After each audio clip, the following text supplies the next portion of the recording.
Jadi kami sedang kembangkan dan tahun ini kami sangat agresif untuk ngurusi cabai rawit. Kami membagi benih cabai 200 juta benih ke seluruh masyarakat tahun ini gratis. Gitu. Masa nggak bisa kalah sama cabai? Penduduknya kan semua 9,3. Masa kalau kita kasih taruh tumbuhnya 75%, 150 juta. Masa ngurusi cabai aja nggak bisa? Harus selesai. Pokoknya tahun ini kita upayakan selesai lah.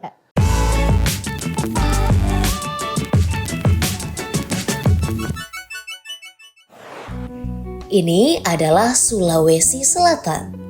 Provinsi ini memiliki jumlah penduduk tertinggi di Pulau Sulawesi loh. Menurut BPS pada tahun 2023, Sulsel memiliki sekitar 9 juta penduduk. Pertumbuhan penduduk yang tinggi ini ternyata jadi salah satu tantangan bagi Pemprov Sulsel untuk mensejahterakan warganya. Selain meningkatkan daya serap tenaga kerja di setiap daerah, Pemprov Sulsel memiliki sejumlah program agar menunjang perekonomian masyarakat.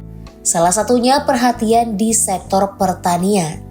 Di sektor pertanian, PJ Gubernur Sulsel mencanangkan budidaya pisang yang diklaim bisa meningkatkan perekonomian warga serta memberikan 200 juta benih cabai.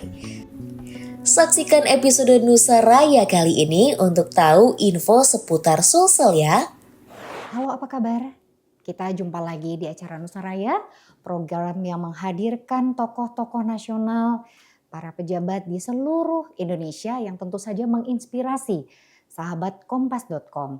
Hari ini tentu saja ada tamu yang tak kalah spesialnya dari episode sebelumnya, yaitu ada Pak Bahtiar Baharudin, PJ Gubernur Sulawesi Selatan. Masih bersama saya Wahyu, hari ini kita akan ngobrol lebih banyak tentang program-program Pak Bahtiar ya Pak. Selamat datang Pak di studio Nusa Raya. Sehat Pak Bahtiar? Alhamdulillah sangat sehat. Dari Makassar tadi jam berapa Pak? Tadi pagi tiba jam berapa ya? 10 ya? 10. Iya pagi tadi. Ada acara di berbagai tempat, kemudian mampir ke tempat kami ya Pak. Terima kasih untuk waktunya. Kalau Kompas yang udah harus hadir. Baik, satu kehormatan besar sehingga Pak Bahtiar bisa hadir di tempat ini. Baik Pak Bahtiar, tadi sempat ngobrol sebelum kita mulai di tempat ini bahwa 6 bulan ya Bapak sudah menjabat sebagai Gubernur Sulawesi Selatan. Dan kira-kira di jabatan ini apa yang menjadi fokus Bapak? Iya, jadi penjabat gubernur ini diadakan karena memang ada pemilu dan pilkada serentak. Jadi ada kekosongan sehingga ditunjuk oleh Bapak Presiden. Dan saya sehari-hari kan sebagai dirjen di politik dan pemerintahan umum di Kementerian Dalam Negeri. Nah karena syaratnya untuk penjabat gubernur itu kan harus eselon 1. Dan saya tentu secara pribadi dan atas nama keluarga juga saya bersyukur sekali dan mendapat kepercayaan untuk kedua kalinya sebagai penjabat gubernur. Tahun 2020 Bapak Presiden melalui Menteri Dalam Negeri menugaskan saya sebagai gubernur sementara di Kepulauan Riau pada saat pilkada serentak 2020 yang lalu. Nah itu tantangannya beda karena pas 20 itu kan teman-teman tahu kita pilkada lagi COVID. Nah itu tentu dinamikanya berbeda. Nah alhamdulillah tahun ini, tahun lalu, tepatnya tanggal 5 September, kami ditugaskan kembali sebagai penjabat gubernur di Selatan. Nah situasinya ada pemilu serentak dan sudah kita juga memasuki pilkada serentak 2024. Nah tantangannya tentu beda dan kebetulan saya putra daerah sana, Sulawesi Selatan, jadi pulang kampung. Jadi 28 tahun, 30 tahun lebih berkarir di Jakarta. Nah ini diberi kesempatan kembali untuk berkarir diberi kesempatan untuk memimpin daerah. Nah secara ini tentu saya memahami Sulsel secara sosial kultural, saya paham manusianya, kebiasaannya. Namun dari sisi pemerintahan tentu Sulsel 28 tahun saya tinggalkan, saya tidak tahu Sulsel lebih dalam gitu. Jadi begitu saya dilantik sebagai penjabat gubernur, tentu saya harus belajar lagi dan mengenali Sulawesi Selatan secara utuh dan lengkap. Berapa sih penduduk Sulsel hari ini? Misalnya datanya menunjukkan 9,4 juta orang. Penduduk itu berapa sih laki-laki? Oh, lebih banyak perempuan sedikit dibanding laki-laki. Nah, pendidikannya gimana? 1,2 juta ternyata masih SD. 2,1 juta ternyata SMP. 1,8 juta ternyata masih SLTA. Hanya sekian ratus ribu orang, jutaan orang yang sarjana. Jadi padahal pasti orang kalau mendengar Sulawesi Selatan, pasti taunya Sulsel ini markasnya SDM bagus kan. Nah, ternyata manusia Sulawesi Selatan ini lebih banyak yang merantau pada tinggal di kampung. Jadi ini faktanya seperti itu. Data dari Dinas Pendudukan menyatakan begitu. 1,2 juta SD, setingkat SD, 2,1 juta setingkat SLTP, 1,8 juta SLTA dari 9,84 juta. Lalu kemiskinannya berapa? 8,87%. Gitu tingkat kemiskinannya. Kemudian inflasinya berapa? Saya datang inflasinya 3,53 dan konsisten 5 tahun terakhir. Nah, wilayahnya kan ada 24 kabupaten, daratannya 5 juta hektar. Apa sih 5 juta hektar isinya ini? Ternyata 2 juta hektar itu nggak ada isinya apa-apa. Ditanami, kan Sulsel ini terkenal lumbung padi, lumbung pangan. Kami menghasilkan 5 juta ton beras, dimakan oleh rakyat kami 2 juta ton, sisanya 3 juta ton. Tetapi itu hanya ditanami 681 ribu hektar. Sisanya banyak sekali. Lahan kosong tidak ada isinya dan tidak produktif. Nah, itu wilayah daratannya. Lautnya kami ada 340-an pulau-pulau. 124 pulau yang ada penghuninya. Dan Makassar itu Pantai Losari bagian kecil. 1 hari 1 malam baru sampai namanya Pulau Kalmas. Yang lebih dekat dari Lombok Timur. Lebih dekat dari NTT. Tapi masuk wilayah. Iya, lebih dekat dari Bali. Bahkan ada pulau juga lebih dekat dari Kalimantan Selatan. Juga di pulau-pulau yang selayar. Saya sendiri belum sampai ke sana. Saya sudah 24 kabupaten kota tetapi belum sampai ke pulau-pulau. Tantangannya luar biasa. Di pulau-pulau itu ada 4 kecamatan misalnya di itu. Semua rumah sakit tipe D hanya 1. Dan itu jaraknya jauh sekali. Harus naik kapal 1 hari 1 malam. Nah, ini saya kira kadang objektif. Nah, tetapi dari sisi geostrategik, Sulsel ini kelebihannya pintu gerbang timur. Dan ini adalah wilayah yang kaya raya dan pusat peradaban dan perdagangan ratusan tahun yang lalu. Tepatnya tahun 1600-an ketika ada kerajaan Goa, Makassar, Lu, itu ini adalah perdagangan alternatif selain Malaka. Karena Malaka dikuasai Portugis 1511, lalu VOC menguasai 1641, Batavia dikuasai, pedagang seluruh dunia itu cari kawasan yang tidak dikendalikan oleh VOC dan Portugis. Nah, ditemukanlah Makassar ini, dia mengambil rempah-rempah dari Maluku dan ini zaman dulu puluhan ribu kapal lalu lalang di sepanjang pantai timur dan mampirnya di Makassar dan di Teluk Bone, di Kerajaan Bone. Nah, itu posisi geostrategiknya Sulsel ini sebagai pintu gerbangnya timur. Jadi perjalanan mau ke timur mampirnya di Makassar lewat darat maupun laut. Sekarang kita mau berdagang ke lintang utara, negara-negara lintang utara Indonesia lebih dekat. Kita ke Filipina cukup 3 jam. Ya kan? Sayangnya nggak ada pesawat langsung ke Filipina, harus ke Jakarta dulu 5 jam. Baru ke Makassar lah jadi 7 jam. Jadi mesti singkat jadi jauh. Gitu. Ke China 7 jam. Cukup Shanghai 7 jam. Tapi sekarang kalau mau ke Shanghai, ke Jakarta dulu 2 jam. Atau ke sini baru ke sana. Jadi jauh. Mutar ke lintang selatan dulu. Lebih dekat ke Jepang. Cuma 5 jam. Korea Selatan, Hong Kong dan seterusnya. Nah, kalau letak geografis geostrategik ini diangkat dalam konteks sekarang, hari ini Indonesia sentris yang dibangun oleh Bapak Presiden, kami orang Sulsel, masyarakat Sulsel dan Pemda, orang yang paling bersyukur sekali IKN di Kalimantan Timur. Otomatis daerah kami itu menjadi pintu gerbang dan buffer dan halaman depan kota terbesar terdekat dari IKN. Dibanding Jakarta dengan lain. Yang terdekat kota besar paling dekat IKN. Jarak tempuhnya lebih singkat. Lebih singkat.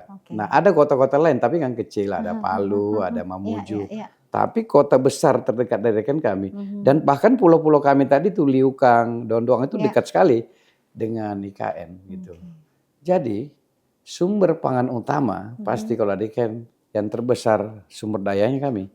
Baik laut, pertanian, peternakannya, dan segala macam. Oleh karenanya, tentu letak geografis dan geostrategik ini akan menjadi peluang besar bagi Sulawesi Selatan untuk hari-hari dan ke depan. Dan Sulsel saya yakin akan menjadi daerah yang menjadi rebutan untuk investasi. Nah, sekarang tinggal kami menyiapkan infrastruktur dasar, memastikan tata perencanaannya supaya menarik bagi investasi di berbagai sektor. Karena kalau kita bandingkan daerah-daerah lain, kalau mau menuju ke timur menggunakan Alki 2, Alki 3 dari Makassar ya, dan saya sudah buktikan itu. Saya membuka isolasi Makassar dari perdagangan dunia dengan cara apa?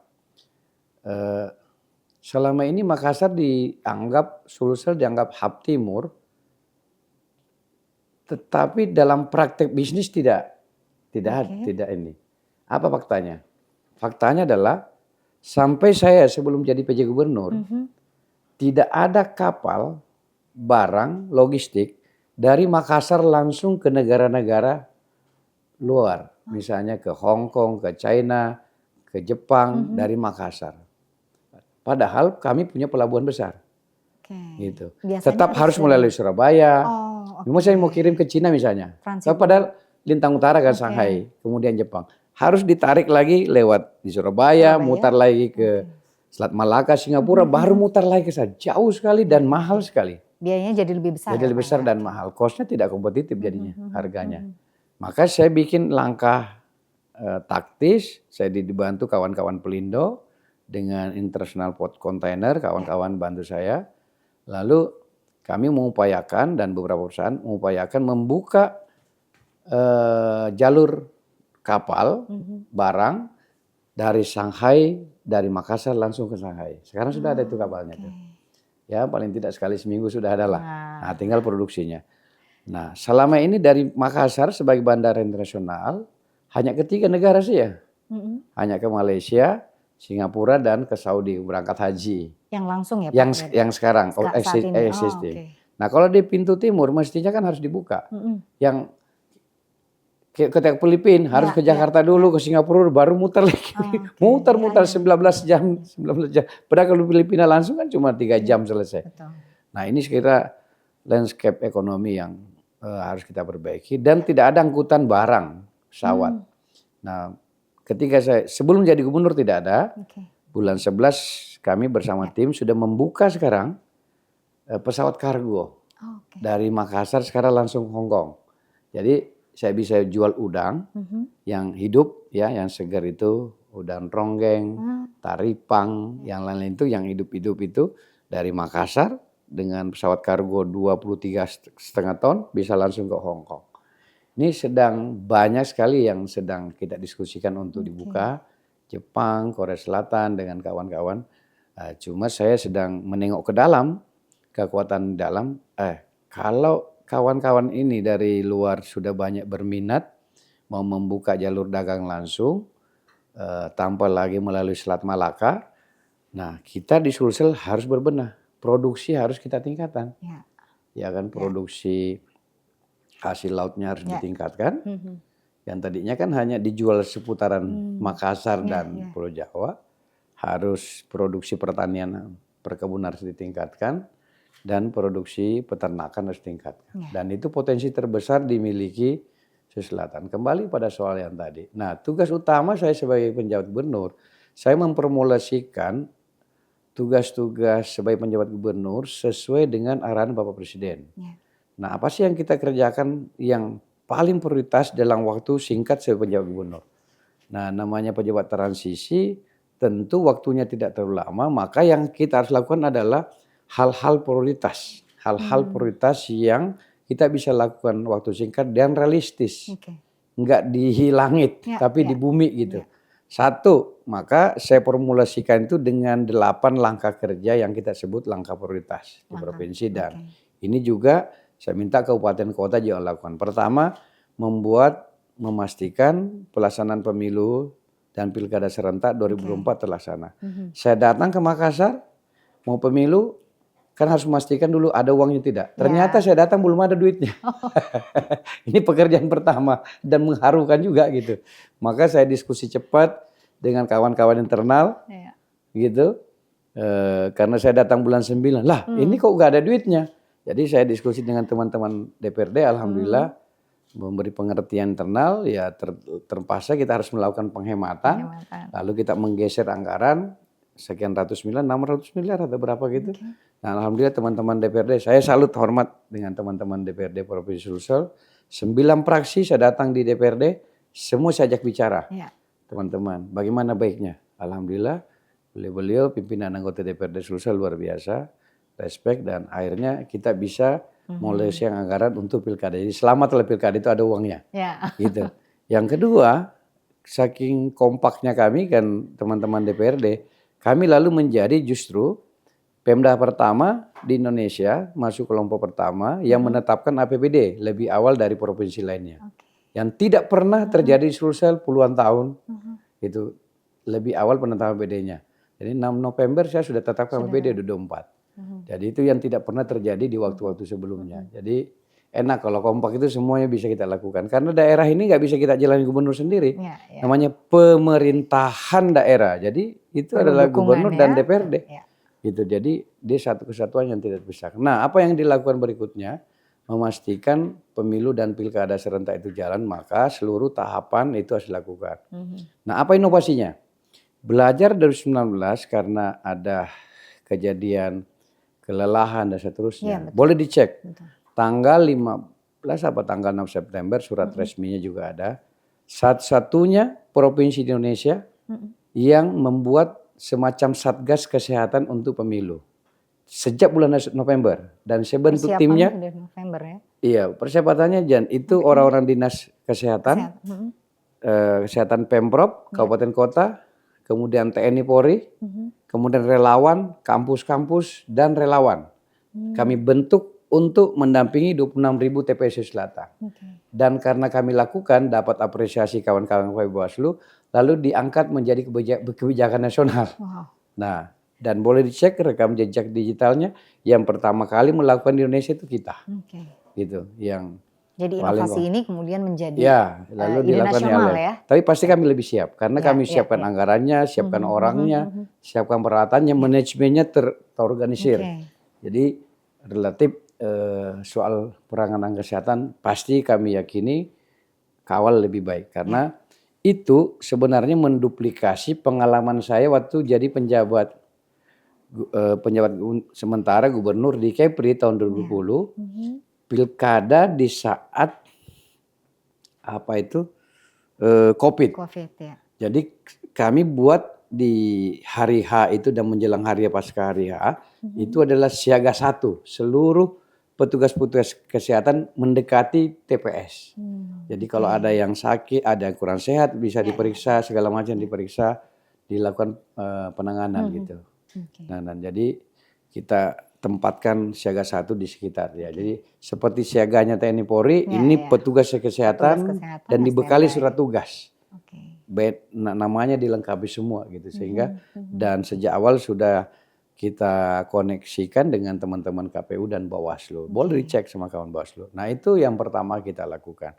Yang kedua, masalah kita itu adalah soal inflasi.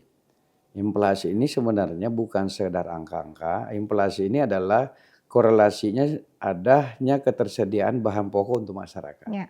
Ada kalau tidak salah 21 bahan pokok yang mempengaruhi inflasi. Kalau dulu namanya sembako. Ya. 9 bahan. Sekarang Bahan bukan pokok. sem lagi, 21. Ya. 21 bahan pokok mau masyarakat. Jadi nggak sem lagi dia. Jadi nah sekarang apa dinamikanya, tantangannya memimpin daerah dalam mengatasi inflasi.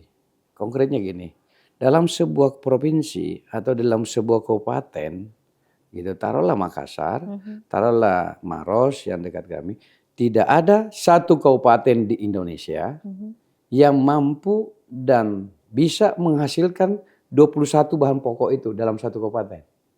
Kita punya bawang, nggak punya ikan. Kabupaten itu punya ikan, tidak punya cabai. Dia punya cabai, dia tidak punya apalagi yang lain yang pengaruh inflasi. Ikan tongkol, daging, dia punya daging atau ayam, mungkin dia tidak punya lagi apa gitu 21 bahan pokok.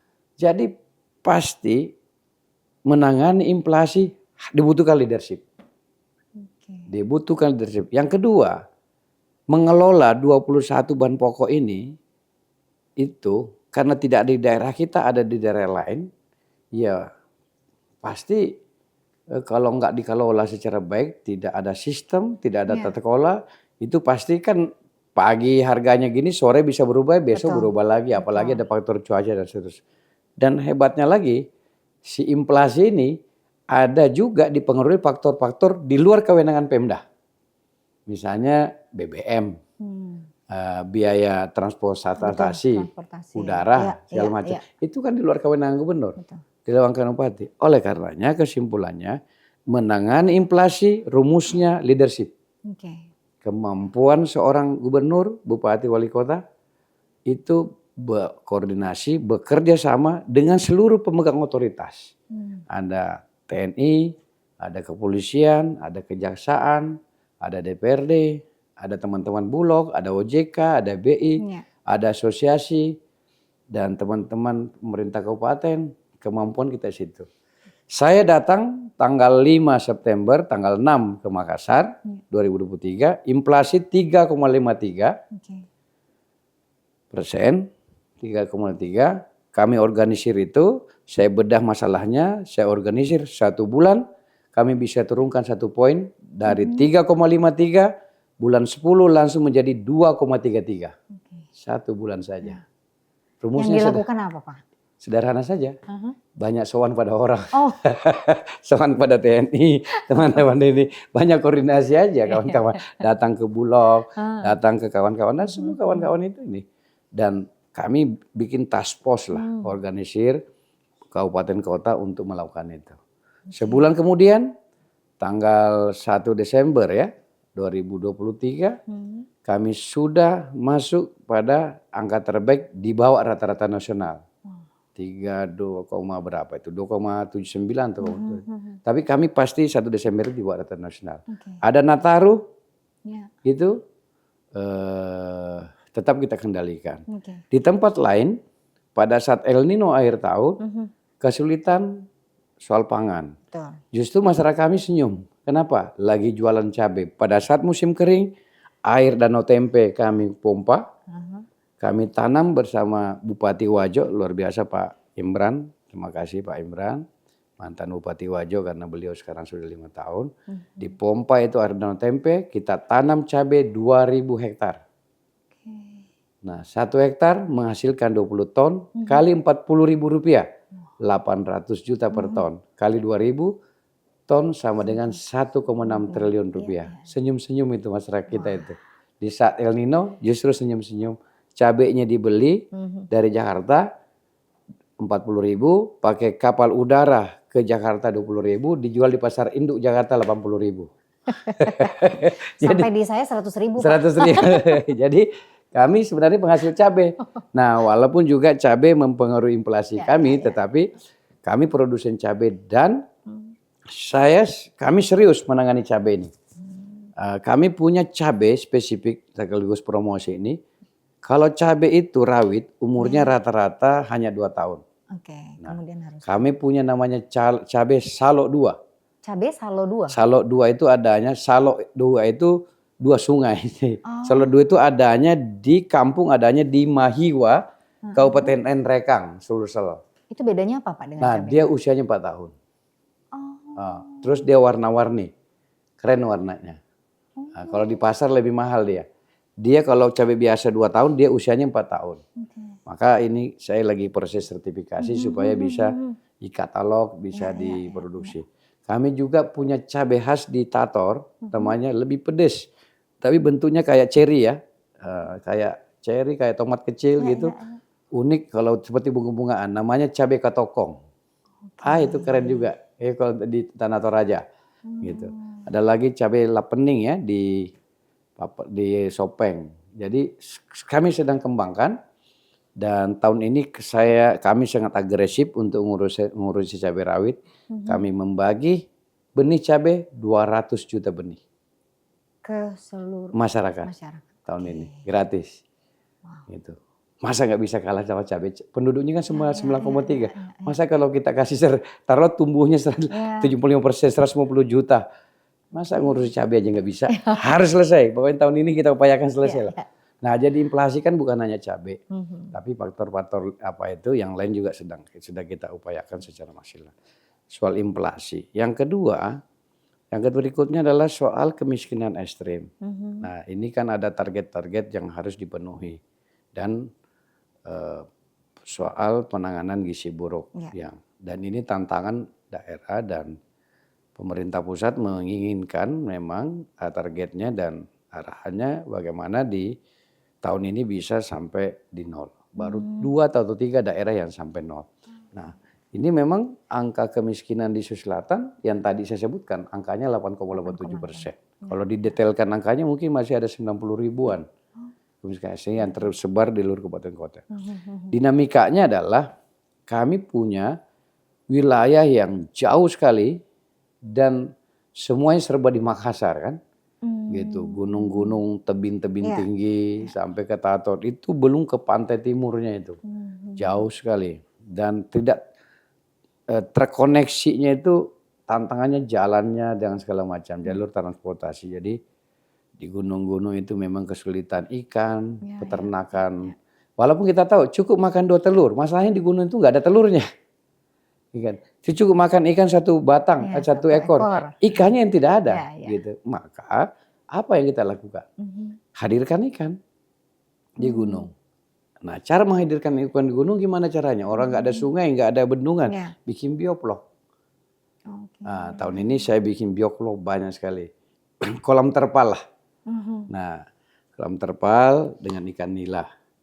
Mengedukasinya gimana Pak untuk sampai ke sana? Iya, kita bina dengan dinas perikanan kami yang lakukan. Dan semua danau, bendungan-bendungan kita masukkan, kita tebar bibit benih nila, dibagikan gratis. Kan itu 3 bulan, 4 bulan sudah bisa dipancing, dipanen masyarakat. Mau tahu berapa angkanya saya bagi tahun ini? 100 juta benih. Terus uangnya dari mana? Padahal kadang Pemdanya nggak punya duit. Nah, caranya ini soal sistem berpikir aja. Yang sebeli bukan benihnya yang sebeli adalah indukannya. Induknya yang sebeli baru saya dipijah, dikembangkan. Setelah bertelur, anaknya itu baru kita bagi. Kan uang kita sedikit. Kalau langsung beli benih 100 juta nggak cukup duit kita. Yang kita beli indukannya. Ini kan soal sistem berpikir aja, metode berpikir aja. Dan kami soalnya tahun ini akan membagi 100 juta benih nila dan warga kami. Dan memang ini mengatasi hulunya. Karena nggak mungkin ada satu kabupaten atau Pemda provinsi bisa kasih makan warganya itu tanggal 1 Januari sampai 31 Desember secara konsisten. Uangnya dari mana? Maka pada akhirnya warga harus diajari mengelola diri sendiri. Kayak seperti tadi. Bagaimana dia bisa membuat gizinya sendiri. Kita ajari kolam terpal kan 1000 ekor itu, 1000 ekor lah satu kolam terpal. Kalau bisa ada 2. Tapi kan tidak semua orang suka itu kan. Terus bagaimana hadirkan telur? Nah, kasih ternak. Oh, dikasih ikan. Lagi dikasih apa lagi itu? Ayam. Dinas peternakan saya minta bikin membagikan kelompok-kelompok dan warga yang belum mampu itu diberikan 30 ekor dan dibimbing gitu. Jadi banyak sekali yang sedang kami kerjakan untuk melakukan itu, untuk mengatasi di samping tadi masalah stunting, masalah inflasi. Kami tadi alhamdulillah konsisten sekarang sudah berada di kuadran 3, di bawah angka 3. Gitu. Walaupun sedikit ada naik-naikan karena ada kabupaten yang belum masih agak ekstrim naiknya. Tapi kami bisa kendalikan sampai hari ini dibuat 3%. Dan kalau kawan-kawan lihat, kami daerah pertama di Indonesia dan yang melaksanakan perintah Presiden, Mendagri, dan Kepala Badan Tanah Pangan. Kemarin kami melakukan gerakan pangan murah secara serentak di 24 kabupaten kota. Dengan 68 titik konsisten 2 bulan ini kami lakukan pangan murah. Dan itu 1 sen pun tidak pakai uang Pemda. Nah, kita hanya kerjasama teman-teman Bulog, teman-teman asosiasi dan segala macam mengorganisir dengan baik dengan TNI Polri, dan ini kita lakukan 2 bulan. Kami belum menggunakan kekuatan APBD. Iya, karena APBD juga memang terbatas dan ini kami lakukan secara serentak dan tidak ada provinsi yang melakukan seperti itu di Indonesia. Kan mengatasi inflasi ini kan ada banyak cara. Yang berapa murah. Tapi yang paling bagus dari semua cara adalah mengatasi hulunya. Nah, kalau hanya mengatasi sementara, cabai tidak ada, kita beli kabupaten lain beli cabainya. Minggu depan masih ada duit nggak belinya? Yang paling bagus itu adalah memastikan setiap warga punya pohon cabai. Kami membuat program namanya gerakan menanam 10 pohon cabai setiap rumah. Nah, makanya saya bagikan benihnya nih. Lagi ditanam, mudah-mudahan setahun ke depan ini begitu ke Sulsel, lewat rumah orang pasti ada pohon cabai minimal 10 pohon. Kalau tidak ada harus ditanya, kamu orang Sulsel bukan? Gitu. Karena yang lain punya semua. Gitu. Kira-kira gitu. Nah, bagaimana soal sukses pemilu, soal inflasi, kemiskinan, soal stunting. Nah, stunting ini tantangannya juga besar di Selatan. Stunting ini kan menyangkut yang 1000 hari ini kan. Mulai dari hamil sampai sudah lahir sebagai balita 1000 hari pertama. Nah, memang yang pertama harus dilakukan adalah kepastian dan kesamaan data. Data stunting. Kami sebenarnya mengembangkan aplikasi yang lebih baik dari aplikasi stunting dari semua aplikasi yang tidak ada. Mengembangkan sendiri. Sendiri. Jadi pada saat kami datang cari, saya bilang teman-teman, katanya ada aplikasi Sumedang katanya hebat itu. Dia kenal katanya aplikasi stunting. Teman-teman pelajari, kami menemukan teman-teman sudah melakukan dan Kepala BKKBN juga sudah pernah mendatang dan teman-teman BKKBN Sulsel dan Pemda Takalar ya. Dan terus kita mengembangkan aplikasi jauh lebih hebat dari yang sudah pernah ada gitu. Gitu. Datanya lebih ada, lebih lengkap segala macam. Kami sebut namanya aplikasi insting namanya, insting. Insting itu ikhtiar zero stunting. Jadi ikhtiarnya itu berusaha untuk menghilangkan stunting. Saya bilang jangankan 14. Kan pemerintah minta 14. Sebenarnya bukan soal 14 atau 15. Selama masih ada stunting, berarti kita Pemda ini belum maju gitu loh. Mestinya zero gitu. Maka kawan-kawan ya udah bikin aja namanya aplikasi insting. Ikhtiar zero stunting. Jadi kita niatnya memang sudah zero. Tapi ini perjuangannya luar biasa memang.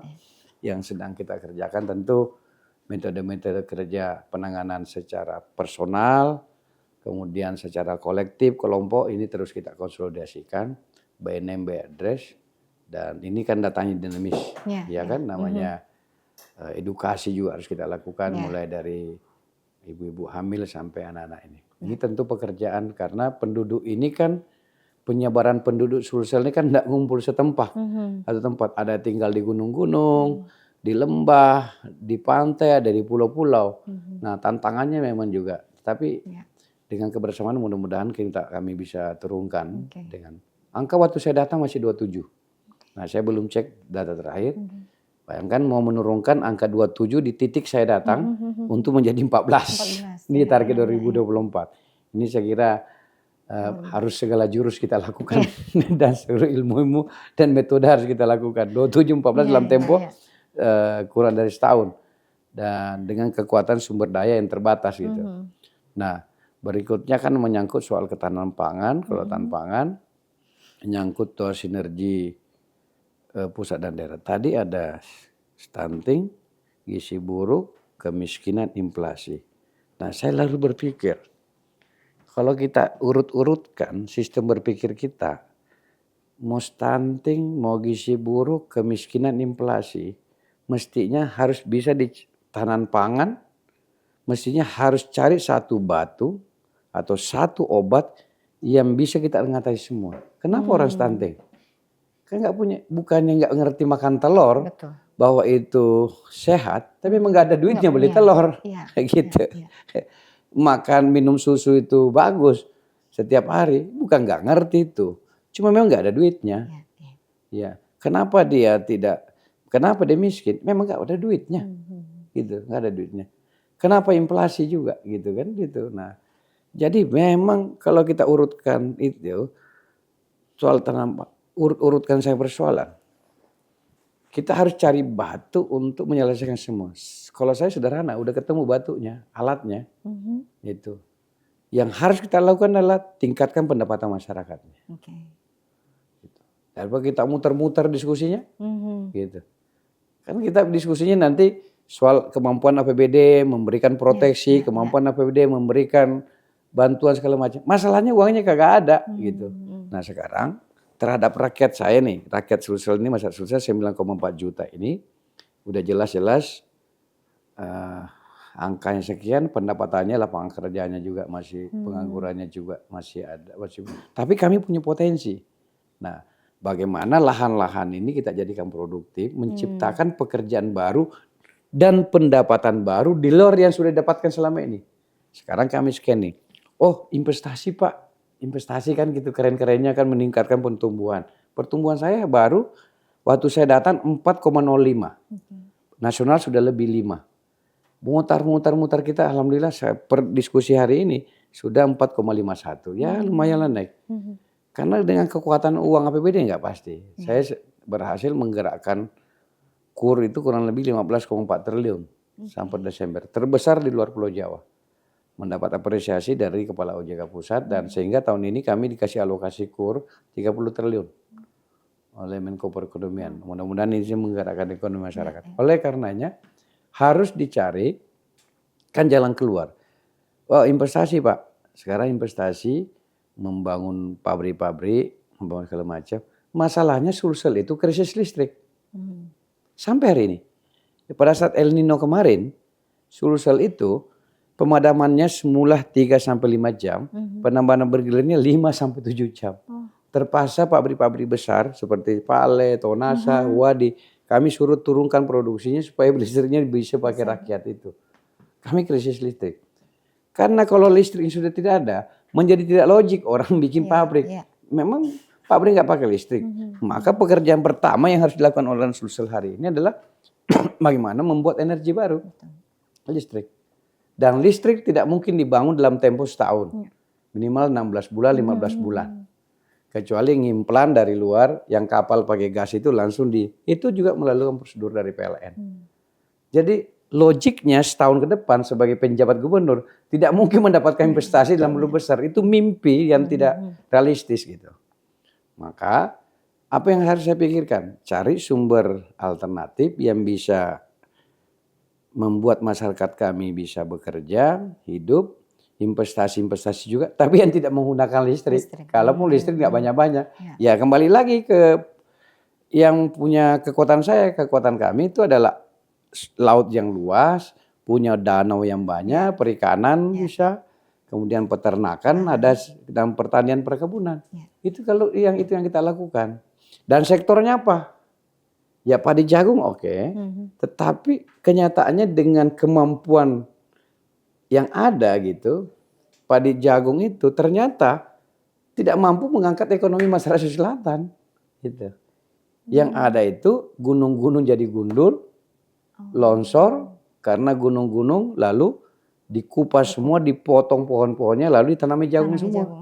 Nah itu makanya ada longsor 2 minggu lalu di Makassar. Sulsel ditanam jagung semua. Gunung udah habis. Tahun 91 naik motor kalau kita jalan dari Makassar Bone dingin. Sekarang pohonnya gunung semua habis semua. Nah masalahnya masyarakat nggak ada alternatif. Nah kita sebagai pemerintah daerah harus mencarikan kehidupan alternatif. Apa alternatifnya? Sementara mereka perlu hidup hari ini bukan besok. Gitu. Oleh karenanya perlu edukasi, harus dicarikan alternatif. Satu, di bidang peternakan apa yang saya lakukan? Ternaknya 2, ternak besar, ternak kecil. Nah Sulsel hari ini terkenal surplus telur. Udah ini aja dilipat gandakan. Telur kami itu untuk kami share juga ke Pulau Maluku, Pulau Papua, Sultra, Sulteng, Kaltim, Kaltara. Itu telurnya dari kita, dari Sulsel. Nah karena luar itu ya banyak keluar. Di Sulsel itu ada peternak sampai 1 juta ekor dia punya. Iya, tetapi memang kami menghidupi satu Indonesia Timur yang gitu-gitu. Gitu. Nah ini produksinya kita coba dorong tingkatkan. Nah ini masalahnya ada soal pakan. Nah ini saya kira tata niaga soal ini perlu juga kebijakan yang besar untuk mengurusi itu. Nah masalahnya di pakan itu yang sangat ini hulu hilirnya ini persoalan. Jadi kemudian kami punya ternak besar yang cukup besar namanya sapi. Sapi kami sapi kami punya banyak. Nah masalahnya sapi kami itu adalah masih sapi cilik-cilik, sapi Bali, sapi kecil-kecil. Nah bagaimana bikin sapi yang gagah? Sapi Angus, Simmental, Limousin. Wow, aku tanya berapa harganya? 80 juta, 100 juta, 50 juta. Kalau saya punya uang 1 miliar berarti saya hanya bisa beli sapi 10 atau 12 saya bagikan rakyat saya. Yang petani berapa? 200.000 orang, 300.000 orang. Nggak mungkin saya bisa bagikan mereka. Uang saya nggak punya. Kalau saya punya uang 10 miliar, cuma berapa yang bisa saya bagikan mereka? Akhirnya nanti ada yang dapat, nggak ada yang dapat. Maka saya putar otak, bagaimana caranya? Bisa nggak kita menciptakan sapi 100.000 Angus, Simmental, sama Limousin? Bingung kepala dinas saya. Nah, saya lihat dia punya kemampuan, tim saya di Pucak Maros itu namanya. Saya datang ke tempatnya, wah jago tim saya nih. Nah sekarang berapa sapi betina di Selatan? 400.000 Pak. Berapa yang produktif untuk bunting? 150.000, 160.000. Oke. Bagaimana, berapa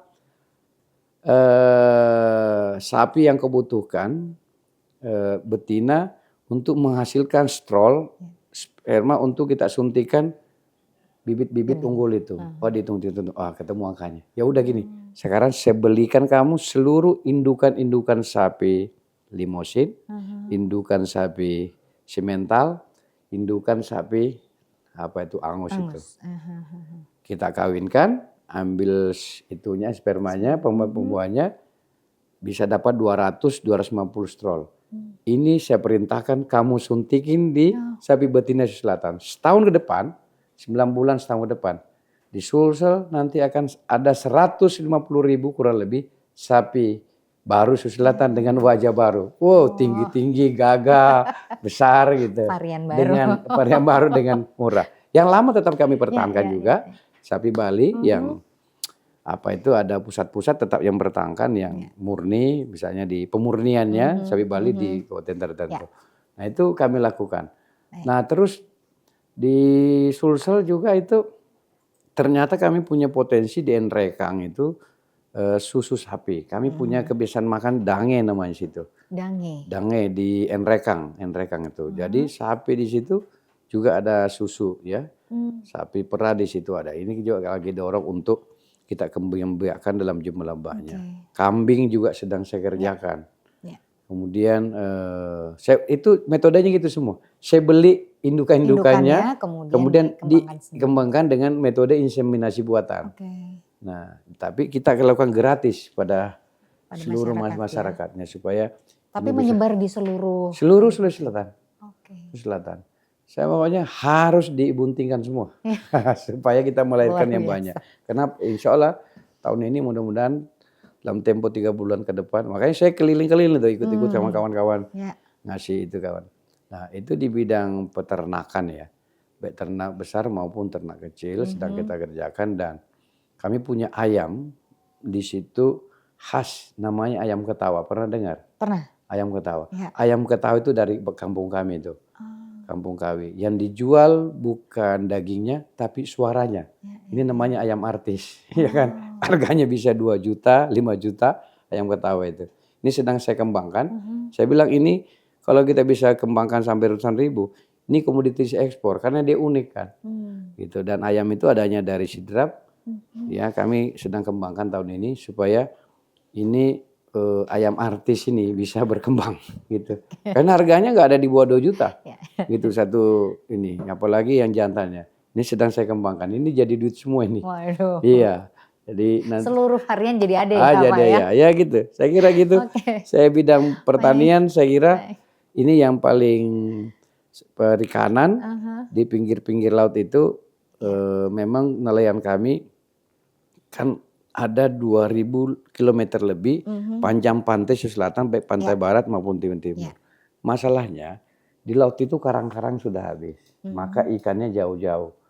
Maka yang kita lakukan supaya masyarakat tidak terlalu jauh ngambil ikan, kita bikin rumah-rumah ikan buatan. Namanya rumpon. Rumpon dangkal maupun rumpon dalam. Nah inilah yang kita 3 bulan 4 bulan ke depan ketika pasang rumpon nanti ada plankton, ada kecil banyak ikan, masyarakat bisa mancing-mancing gratis. Kemudian dekat-dekat pantai kita bikin artificial reefs, terumbu karang buatan dari beton-beton itu, tapi kerjasama dengan UNAS. Nanti 3 bulan 6 bulan 4 bulan itu nanti banyak ikan. Jadi rakyat kami bisa mancing gratis. Kenapa pilihannya laut? Karena di laut tempat yang gratis, tidak ada sama sederajat, semua boleh ngambil secara gratis. Itu lebih netral dan lebih mudah kita lakukan. Jadi saya 3 bulan 6 bulan ke depan, karena rumponnya kalau sudah ditanam semua nanti ada pesta ikan. Ikan banyak sekali melimpah di Sulawesi Selatan. 3-6 bulan ke depan Pak ya. Untuk di danau, embun-embun, di bendungan kami tebar 100 juta ekor bibit nila secara gratis. Itu 3 bulan 4 bulan ke depan juga pesta ikan. Di luar yang tadi di masyarakat tadi ya Pak? Masyarakat itu, di luar yang di kolam-kolam terpal ini. Kami juga sedang mengembangkan Paname metode bioblok. Tapi ini belum saya cerita. Itu lebih kencang lagi duitnya itu. Bisa 200 juta sekali panen per 2 bulan. Saya juga sedang mengembangkan bawang. Bawang di Nrekang, di Sulawesi Selatan. Bawang kami itu nggak salah kurang lebih 20.000 hektar. 20 hektar. Nah, bawang merah sedang saya kembangkan. Kemudian yang paling menarik adalah, dan ini dapat menjadi perhatian publik, saya kan keliling di Sulawesi Selatan. Kan keliling kan tidak kita keliling di kampung. Kalau kita keliling ke Jawa Barat, ke Indramayu, apa sih yang ada di belakang rumah orang di Indramayu, Kuningan, kita lihat pasti pohon mangga kalau di Indramayu. Betul. Tapi kalau kita keliling lewat Kuningan, Subang dan seterusnya pasti akan kita lihat banyak kolam ikan. Kan setiap kampung itu ada khasnya tuh. Ada khasnya pohonnya gitu. Kalau kita lewat Sumatera, Lampung, kiri kanan sawit, karet gitu. Nah di Sulawesi Selatan, kalau kita titik dari Makassar putar ke Toraja, balik lagi Pantai Timur, nanti akan ketemu satu pohon di samping rumah orang, di belakang rumah orang, tumbuh siapa namanya pohon pisang. Maka kalau ke Makassar pasti makanannya pisang epek, barongkoh, ya kan, pisang hijau, dan semua serba makan pisang. Itu berbagai jenis tanaman pisang atau ada yang khusus Pak jenis? Ya ini sudah berlangsung ratusan tahun.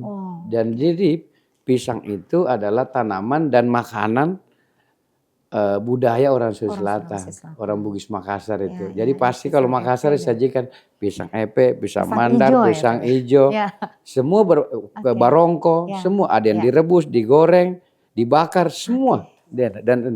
Nah secara endemi sudah ada. Saya hitung dengan Dinas Pertanian, secara alami sudah ada 8 juta pohon di sana.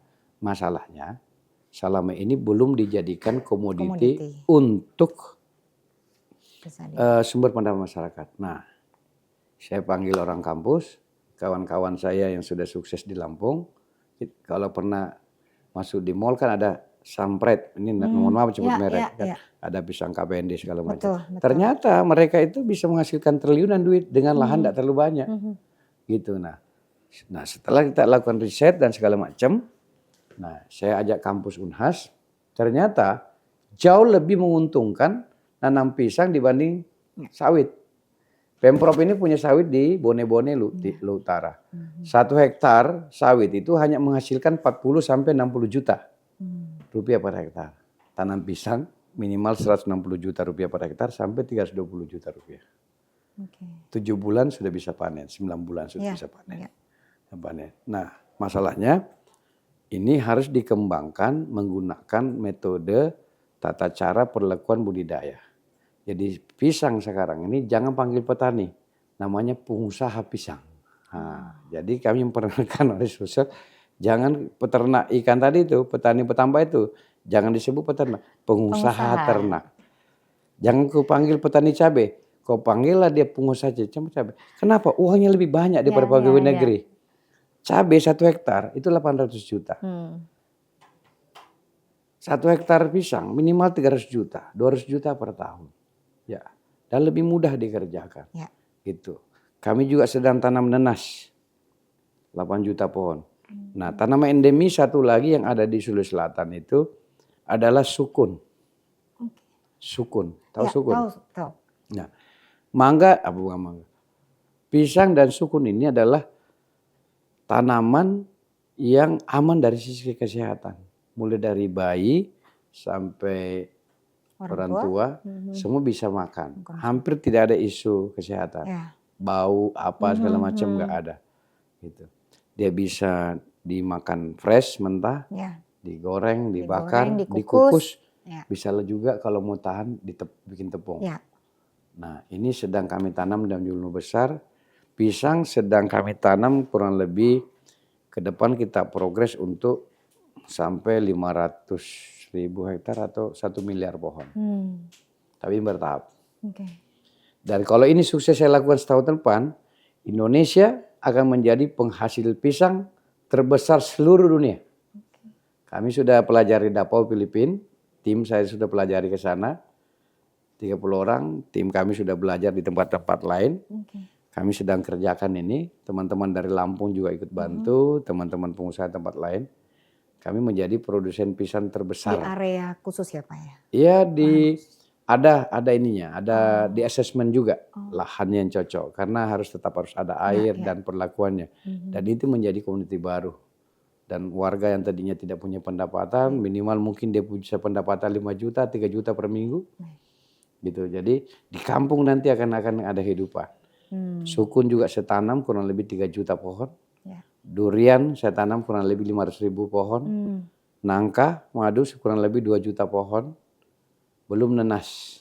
Nah, nenas itu 40.000 pohon per hektar. Kali 20.000 kan 800 juta. Gitu.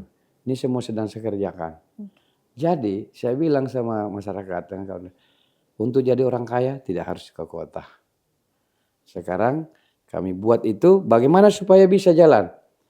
Kan kalau cerita angka-angka bisa. Sekarang bagaimana cara memastikan itu bisa dilakukan. Masalahnya masyarakat tidak punya modal. Maka itu semua kami pakai KUR. Kredit usaha rakyat itu. Kredit mikro kan 100 juta. Nah misalnya pisang 7 bulan panen kan. Nah kita kasih duit. Tidak langsung uang kita kasih 100 juta gitu. Pada saat dia pengolahan lahan. Kita kasih uang pengolahan. Pada saat dia beli bibit baru cairkan bibit. Pada saat dia beli pupuk baru dicairkan duitnya. Jadi sampai panen. Jadi benar-benar uangnya itu jadi pohon pisang. Tidak jadi motor, ya, tidak Pak, jadi motor bertahap keluarannya. Dan yang paling penting apa? Ada kontrak farming. Kontrak? Farming. Ada kontrak. Farming. Jadi masyarakat disuruh tanam. 7 bulan kemudian mau panen atau 9 bulan kemudian panen sudah harus ada harganya. Sampai 3 tahun ke depan, sampai 5 tahun ke depan. Gitu. Jangan masyarakat disuruh tanam, tidak ada kepastian pasar. Kalau ini sudah, off-takernya sudah kita kontrakkan sejak awal. Jadi orang semangat tanam, perbankan juga mau mengalirkan dananya. karena ada kepastian bahwa ini benar-benar jadi pisan dan hasilnya terukur dari setiap panen setahun, 2 tahun, 3 tahun ke depan. Jelas ke pasarnya Nah, juga ya. gitu. Jadi saya kira Sulawesi Selatan ini akan menjadi lumbung pertanian, hortikultura, lumbung peternakan, lumbung perikanan dan kelautan, dan sumber-sumber komoditi lainnya. Kenapa? Dan kita memang pintu utama timur, dan menurut saya daerah yang akan eksis, negara yang eksis waktu-waktu mendatang adalah yang paling netral dan kuat itu adalah yang memiliki pangan yang kuat. Karena mau dalam keadaan apapun orang perlu makanan. Nah, sekarang bagaimana itu bisa jalan, maka perlu didukung infrastruktur. Nah, kalau ini sudah sukses, kami menghasilkan uang banyak, menurut perhitungan OJK, jika ekonomi pisang ini bisa saya jalanin, ekonomi sukun, ekonomi nangka bisa jalan, akan ada uang baru beredar Sulsel 160 triliun sampai 200 triliun dalam tempo 2 tahun. Nah, yang tadinya tidak ada. Kalau ada uang beredar seperti ini, maka pasti ekonomi masyarakat saya bergerak. Nah, pertumbuhan yang tadinya 4,05 saya datang, sekarang kami bisa naikkan 4,51. Saya yakin angka pertumbuhan 7%, 8% bisa kita lakukan. Karena ini adalah angka pertumbuhan minimum untuk bisa mencapai Indonesia Emas 2024. Jadi kami pastikan Sulsel, kalau skenario ini bisa dilakukan, maka kami yakini Sulsel menjadi bagian dari Indonesia Emas 2045. Dan inilah yang menjadi perhatian, dan saya atas nama masyarakat dan Pemda juga mengucapkan terima kasih pada Presiden yang memberi perhatian sungguh-sungguh pengguna Sulawesi Selatan. Tahun ini insya Allah kami akan dibangunkan stadion yang menyebabkan mimpi masyarakat Sulawesi Selatan. Stadion. Yang tadinya banyak haters bahwa juara tanpa stadion. Insya Allah tahun ini akan punya stadion bola.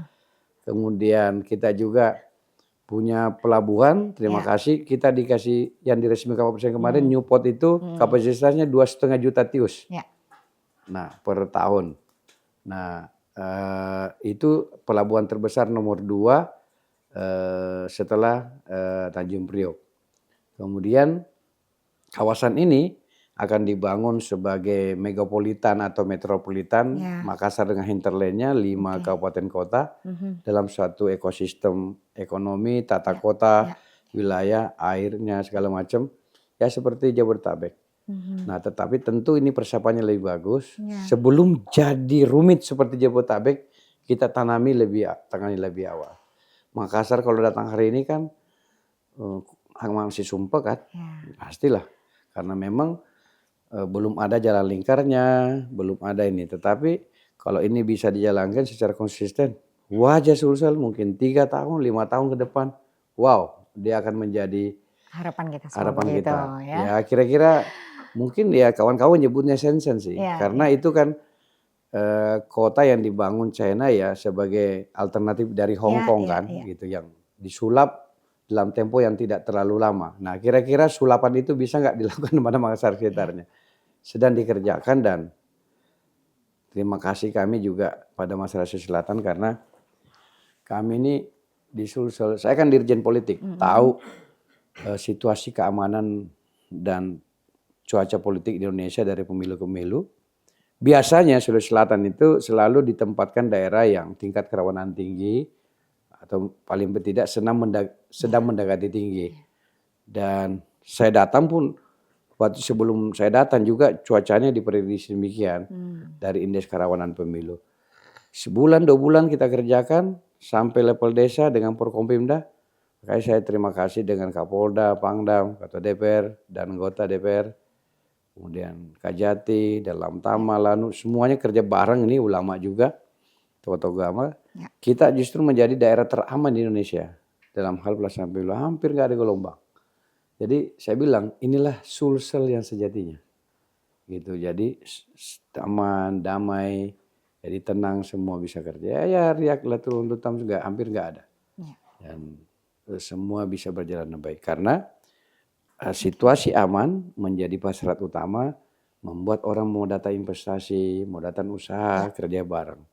Saya kira ekosistem sosial sudah sedang kita kerjakan, ekosistem ekonomi sedang kita kerjakan, ekosistem apalagi keamanan juga kita sedang upayakan, kemudian lingkungan yang sehat, alam juga sedang kami rawat supaya bisa kembali hijau, bisa menghasilkan, dan saya kira ini Sulsel 1 tahun ke depan, nggak usah lama-lama, mungkin 6 bulan ke depan ada sesuatu yang bisa kita persembahkan untuk masyarakat Sulawesi Selatan yang dalam tempo yang tidak terlalu lama. Ada jenis-jenis profesi baru, ada jenis-jenis pendapatan baru, ada jenis-jenis pekerjaan baru yang akan ada di Sulawesi Selatan yang tidak ada di tahun sebelumnya, sebelum kami pimpin. Nah, nanti sebulan 6 bulan ke depan akan ada bentuk-bentuk usaha-usaha baru dan yang sangat produktif. Nanti kawan-kawan Kompas pasti saya undang kalau pada saatnya nanti. Ya mungkin 3 bulan ke depan nanti. 3 bulan ke depan. Ya insya Allah apa yang sedang kita tanam, kita usahakan mungkin 3 bulan udah ada hasilnya ke depan. Bisa silakan kawan-kawan Kompas yang ada di Selatan nanti bisa membandingkan kondisi existing hari ini. 3 bulan ke depan nanti kelihatan perbedaannya. Dari tidak ada menjadi adanya itu. Saya kira itu. Terima kasih. Terima kasih banyak Pak Bahtiar, 1 jam hanya 1 pertanyaan dari saya gitu ya, tetapi menjawab puluhan pertanyaan yang sudah disiapkan oleh tim gitu. Makasih. Luar biasa, ada 8 program tadi. Terima kasih untuk kehadirannya Pak Bahtiar, 6 bulan menjabat sudah begitu banyak langkah yang dilakukan untuk Sulawesi Selatan. Sahabat Kompas.com, sahabat Nusaraya, terima kasih atas kebersamaan hari ini. Saya Wahyu dan Pak Bahtiar mengucapkan sampai ketemu lagi di program Nusaraya. Salam Nusaraya, semangat Bhinneka Indonesia Raya.